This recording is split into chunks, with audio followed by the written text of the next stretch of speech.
Hello, hello, hello. Welcome. We've got our very first Facebook Live training of 2019. This is John Costino saying welcome. It is 8:30 on Wednesday night. We're going to get right into it. I'm going to give everybody a few seconds to get here, and then we are going to get right into tonight's training. Tonight, we're going to cover a number of issues that are all interconnected to, we're just going to say, the New Year's resolutions, the idea of setting goals, so goal setting, whatever you want to call it. There's so many different semantics involved, but it all resolves and revolves around the same thing. We all, at some point in our lives, make choices and decisions to improve. And I've spent the past probably 3, 4, 5 weeks talking about the things that we need to do to prepare ourselves in order to move forward. So without recapping the entire thing, I want to take a few seconds and remind everyone that you have to remain present. If you cannot manage to remain present, nothing will ever improve, nothing will ever change. And what I mean by that is we have 3 states. We've got past, present, and future. Our past is our past. It's like the concrete on the road. It cannot be adjusted. It cannot be affected. It's in the past. The only thing that it does for us is it's a lesson and it's a guidance. It has taught us things. So our job is to leave the past where it's at, but learn the lessons. So whether you are talking about losing weight, joining a gym and putting together a workout routine, going on a diet, and you've had past experiences where you struggled or you failed, leave them in the past. If you are talking about making more money, getting a better job, starting a home-based business, succeeding in home-based business, again, leave all those past experiences where they are in the past. If you are talking about having a healthier relationship, whether it's with your parents, your children, your spouse, your significant other, whatever, you have to leave all of the bad experience, I won't even say bad, but all of the past experiences in the past and stay present right now. If you can stay present right now, anything is possible. But the other side of that coin is being anxious or filled with anxiety about the future. So again, don't bring the past into your present, and do not miss being in the present moment and taking advantage of what you have out of an unhealthy fear of what if. And I'm not going to harp on this because this could be an entire training on its own, but this right here is the fundamental reason why most people struggle and fail at anything that they attempt to do, because they self-sabotage the goal. They self-sabotage whatever their plans are, whatever their resolutions are, whatever they're trying to do, because they're in their head and they're not present. So the first thing that we're going to talk about is, regardless of whether you want to call them goals or you want to call them resolutions or whatever, it's January 9th. I've been posting for the past week trying to get people in the right mindset of don't overthink things. Make a decision and then go for it. And when I say go for it, understand and appreciate that everything is a process. And when it comes to a process, you're going to have trial and error. You're going to make mistakes. You're going to struggle. And you don't beat yourself up, whether it's, and I'll share some stories without getting into individual names, but there are stories of people that have struggled with weight loss, struggled with succeeding in home-based business, struggled with battling alcoholism, and none of them are failures until you quit. It is just all part of the process. So again, we're going to cover in a broad spectrum the desire that we have as individuals to make a change and make an improvement but I'm going to try to I'm going to do my best. I'm going to do my best to dial it into a language that makes sense. And the reason so many of you in communications with me over the last week, as you know, I didn't do this last Wednesday because I have, and I don't do this normally, I have dozens and dozens of notes because I didn't want to just regurgitate and rehash the same tired nonsense and garbage that everybody else talks about. I want to try to make it as personal as possible and as real as possible. And we're going to cover bits and pieces of this over the next couple of weeks throughout the month of January.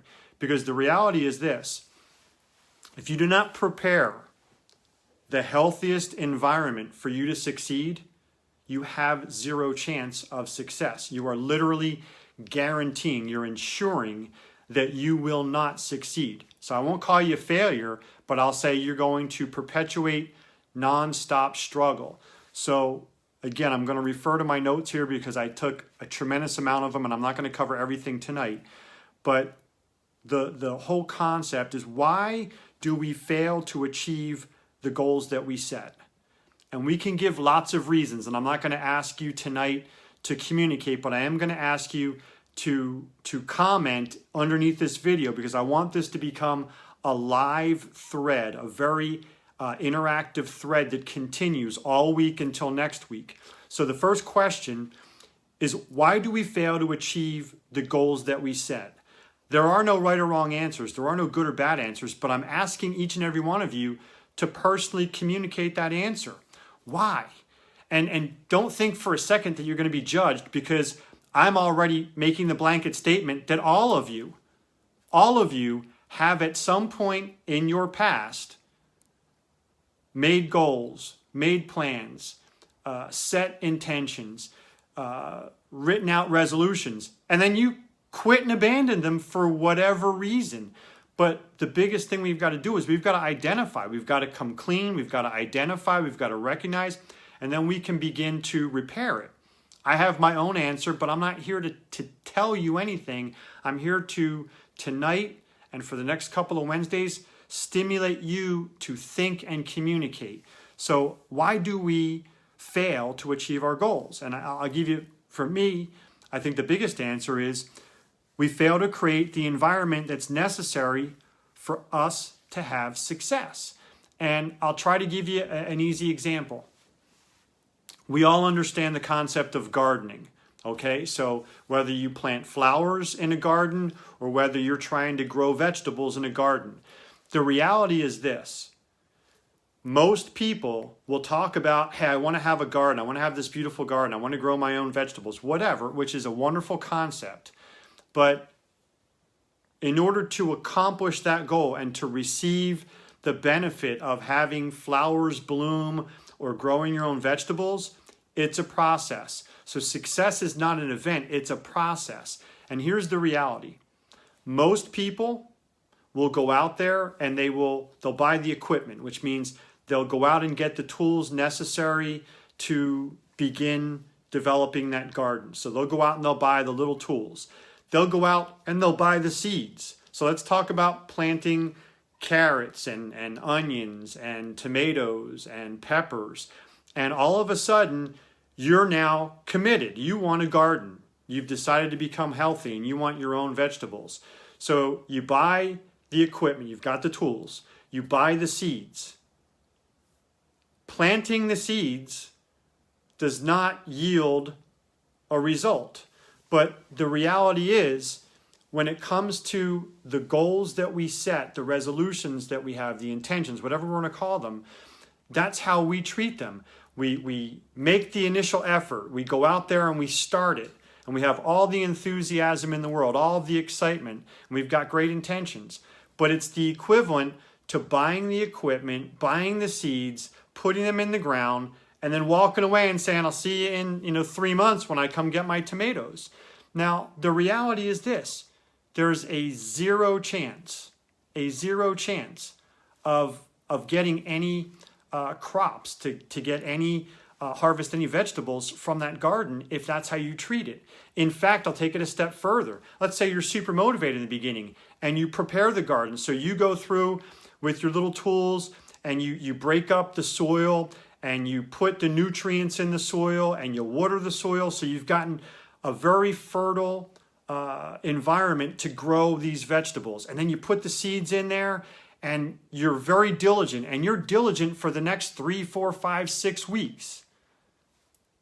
You bought the equipment, you bought the seeds, you invested the time, you've set the environment, you planted the seeds. It's 3, 4, 5, 6 weeks later.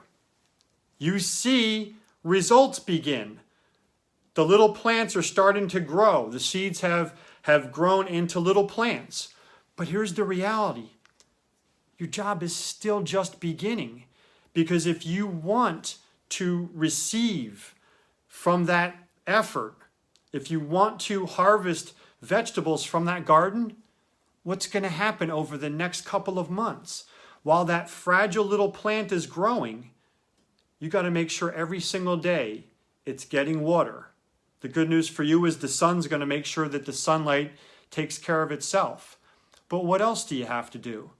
Is there a chance that weeds will grow and potentially strangle the fragile little plants? Yep, so you've got to go out there and constantly make sure that you're maintaining the garden and weeding. How about predators? How about animals? Squirrels, rabbits, whatever. You've got to make sure that you protect the plant, whether it's flowers or whether it's vegetables that are growing. You have to protect it. If you do not remain, you ready for this? Consistent on a daily basis, you have zero chance of receiving the benefit of your efforts. So what is it we've got to do? We've got to create a healthy environment, and then we have got to create a very consistent daily plan of action. If you're not willing to commit to a consistent daily plan of action, what happens? So it would be silly. I don't think anybody would argue with me that you would never expect to receive any benefit from the flowers or from the vegetables if you were negligent, even after giving it a consistent effort for the first 3, 4, 5, 6 weeks. If you didn't remain consistent on a daily basis, you would be considered negligent. You would not be taking care of it. And the reality is you would not receive any harvest from those efforts. I'm going to pause there. Give me a yes, a thumbs up, a 1 if you agree and understand that the amount of effort that you put in the beginning for the first 3, 4, 5, 6 weeks means nothing. The net result is absolutely nothing, 0, if you don't remain consistent.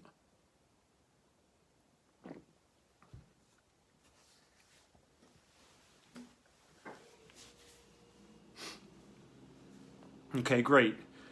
The reason I say that is these are some of the pieces that must be identified. So again, success is part of a process. It's not an event. You must, number 1, have a game plan and a blueprint. Now, what is the best way to get a successful game plan or blueprint for what you want? And the answer is find somebody who has already accomplished what you're attempting to do. Most of the successful people out there will tell you they had a coach or a mentor. Have a coach or a mentor that you can lean on. Not because they're going to do the work for you, but because they're going to guide you. They're going to hold you accountable. They're going to answer questions. They're going to encourage you.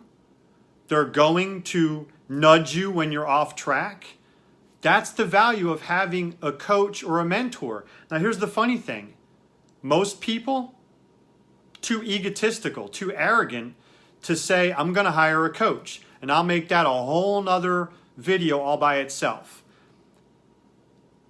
Number 2, you must have a daily plan of action. It must be a consistent effort on a daily basis. If it's not a consistent effort on a daily basis, you're wasting your time. So again, you can't do it when you feel like it. You can't do it when you feel inspired. You can't do it when it's convenient. You've got to have the game plan and the blueprint, and you've got to have a daily consistent plan of action.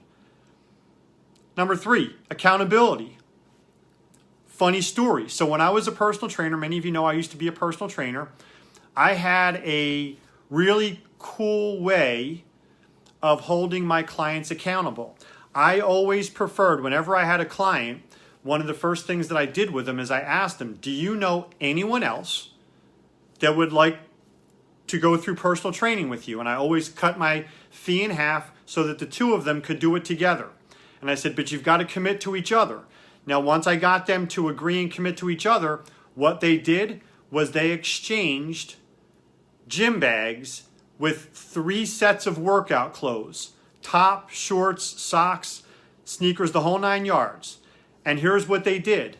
They each took the other partner's clothes home, washed them, and replaced the new set in the bag for the next session. And I said to them, you don't bring your own workout gear. You bring your partner's workout gear.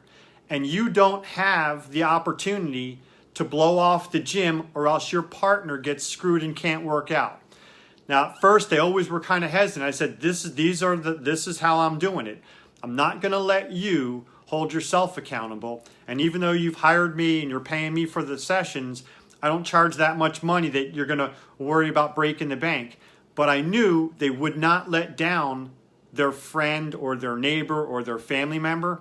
So the accountability of knowing that if they chose not to show up at the gym, their partner got screwed and couldn't work out, was enough to make them show up. And here's the funny thing. You have no idea how many times people showed up at the gym with the bag to give to their partner, even though they weren't going to work out. They said, I'm not even working out. I don't feel good enough to work out today, but I'm bringing your stuff because I wasn't going to let you down. And they literally would either sit and watch the workout. Sometimes they would go home, but they would make sure they showed up at the gym to give their workout partner their gear. You guys tell me with a thumbs up, a yes, a 1, if you understand the power of having an external accountability factor beyond yourself, because you will lie to yourself and you will let yourself down 10 times out of 10. You will do what you want to do and what you're comfortable, and you will always do far more for anyone else. Okay, so that's accountability.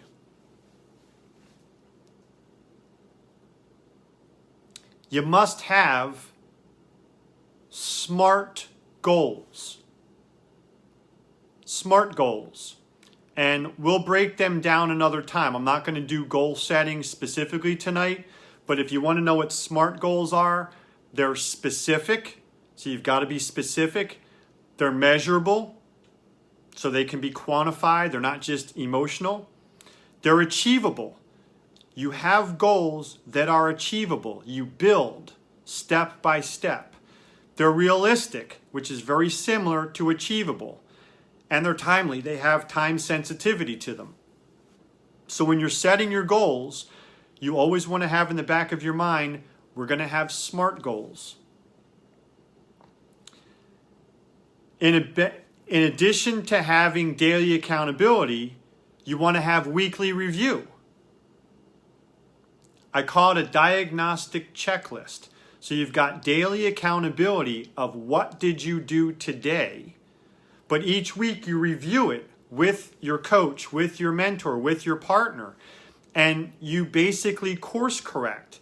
So on a daily basis, you're reporting and accountable for what you did or did not do moving towards your goals. But on a weekly basis, you're reviewing it and you're doing the course corrections. These are all little things that we can do that will allow us to stay on course, even if we get lost, even if we divert, even if we're lost here and there. It prevents you from quitting and abandoning by staying the course, even though you might be making a little bit longer of a trip. I used to joke saying, if it's a 100-yard dash and you find yourself going around the track, you're lost, because the track is usually a quarter-mile track, and a 100-yard dash is much shorter than that.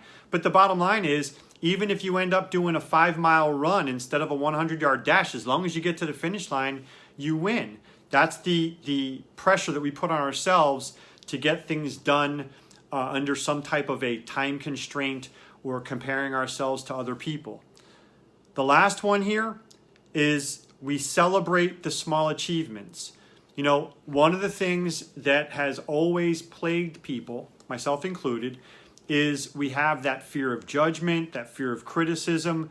We compare ourselves to other people. And when you do that, you stay focused in the hypercritical. And if you are overly critical of yourself, or you have the fear of being judged or criticized by other people, it's unhealthy. And the problem with that is when you start to have little successes or little achievements, you dismiss them because you're focused on the negative. And, you know, I joke about it all the time. And for those of you who Gary Vee is, he says it all the time. Just focus on your positive, focus on your success, focus on your little achievements, because everybody else is focused on your flaws and your mistakes, and they're happy to keep pointing them out to you. You don't need to invest any of your time in your flaws, your weaknesses, your mistakes, or whatever, because that's what everybody else is focused on. So when you make a mistake or when you stumble, recognize it, but don't dwell on it. Focus on the little successes. So at the risk of going super long tonight, I'm going to kind of tie this together. Like I said, I have, for those of you that can see this, I have tremendous amount of notes, and it's going to take us the next 3 weeks. But what I want to drive home right now is before you can achieve goals, you've got to really understand. So here's what I'm going to ask you to do for your homework assignment. In addition to commenting on this video and watching it and sharing it, here's what you need to do. You need to take accountability of where you are right now. And the first and most important thing is you have to be very happy with who you are and where you are right now. So it begins with the self-love. It begins with the self-care. So we're not here to talk about I need more money, or I'm too fat, or I'm too lazy, or I'm what. None of that stuff. Embrace where you are right now. The 3 easiest to talk about are your physical health, your financial health, and your emotional or spiritual health. So when you right now take accountability for yourself, it is 100% okay to say, you know, I really would like to lose weight, or I really would like to get in shape. Fantastic. But start with, I love myself. I'm happy with who I am. I am accepting and embracing change. I'm going to say that again. I am accepting and I am embracing the concept of change.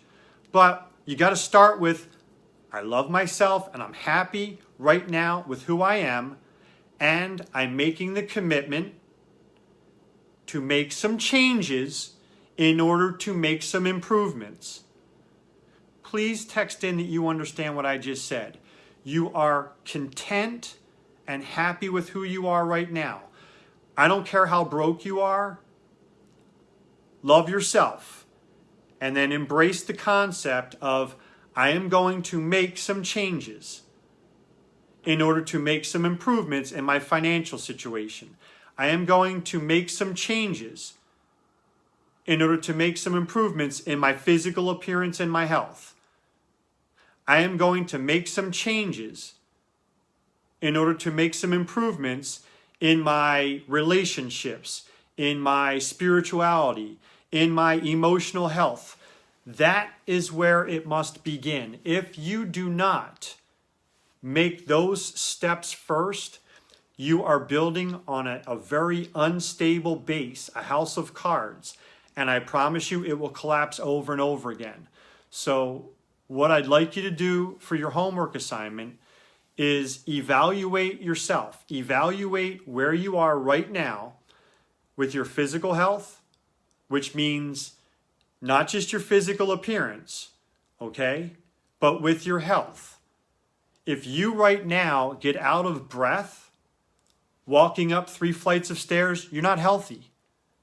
I'm not telling you you need to go become a swimsuit model or a fitness model, male or female. I'm saying you're not healthy because you shouldn't be out of breath walking up a couple flights of stairs. So that's the first thing that you want to do is you want to take a very healthy evaluation of your physical health. So your physical appearance, your cardiovascular health, your strength, and then decide what does ideal 100% look like to you.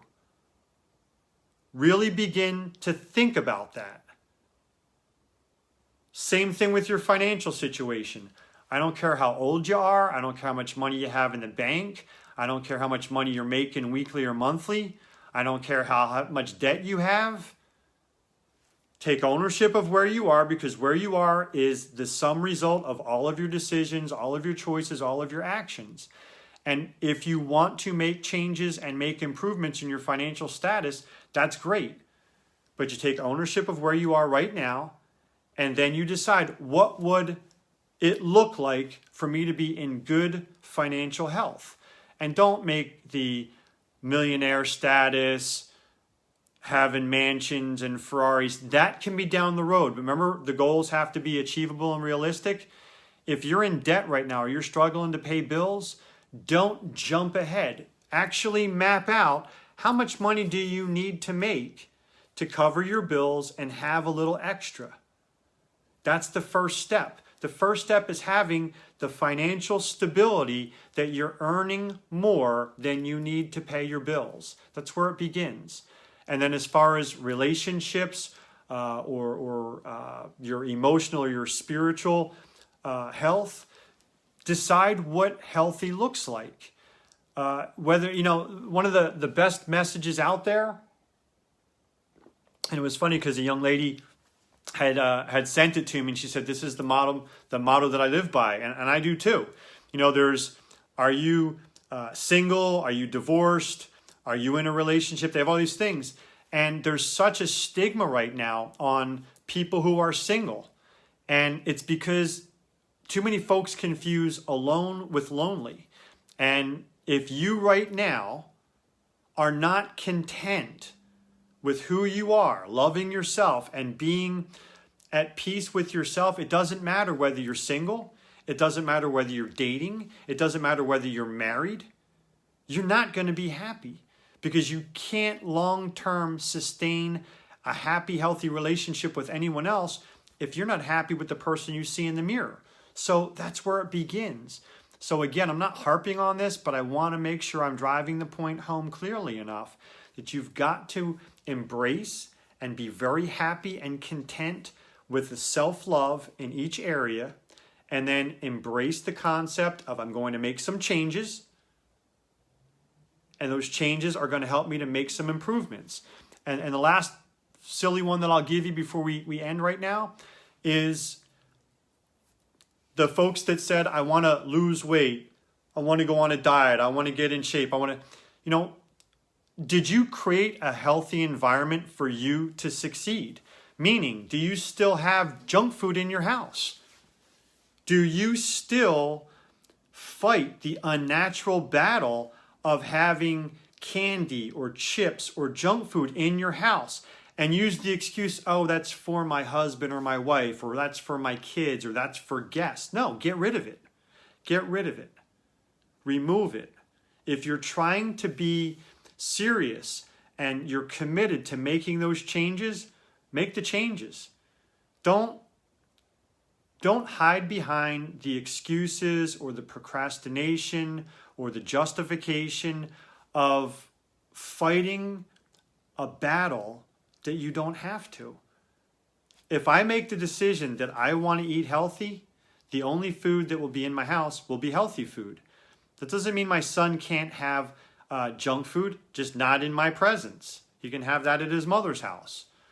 If I'm dating somebody, I would never say, you're not allowed to eat something, just not in my presence. Don't go eat pizza in front of me if I'm trying to avoid pizza.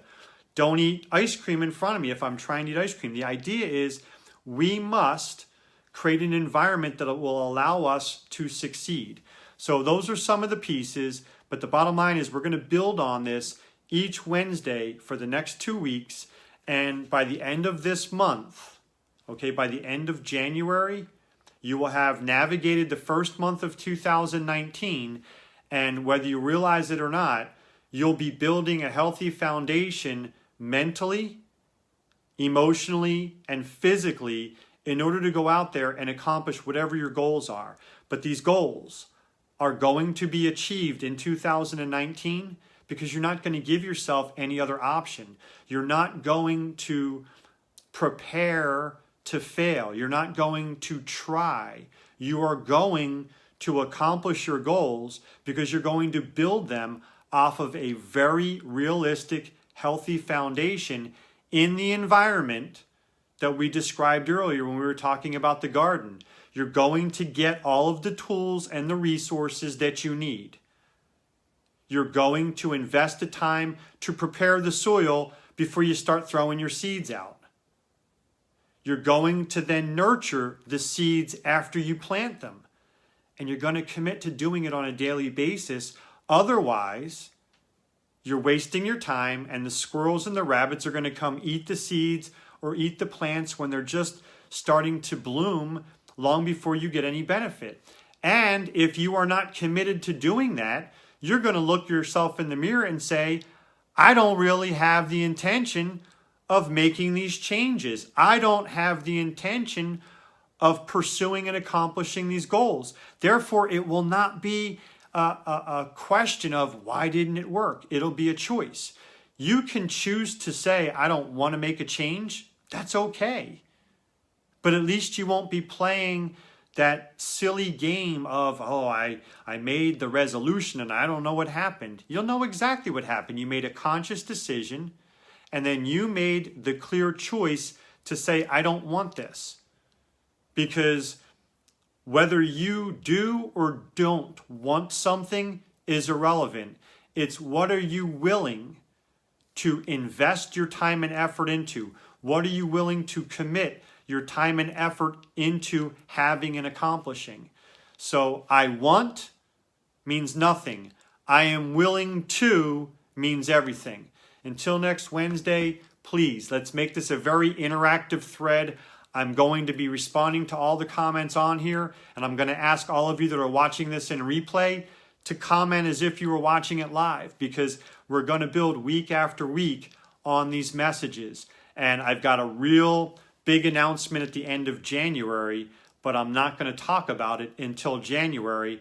And quite frankly, I'm going to probably share it only with the people who are participating week after week on these simple messages, because I'm not here to pressure anybody to do anything. I'm here to assist and to guide you by pointing you in the right direction. But I can't do the push-ups for you. You've got to be willing to make the effort and do it for yourself, because that's the only way you benefit. So until next Wednesday, this is John Costino saying God bless. Thanks for being here. Share this message, comment, and I'll see you next Wednesday. Bye-bye, everyone.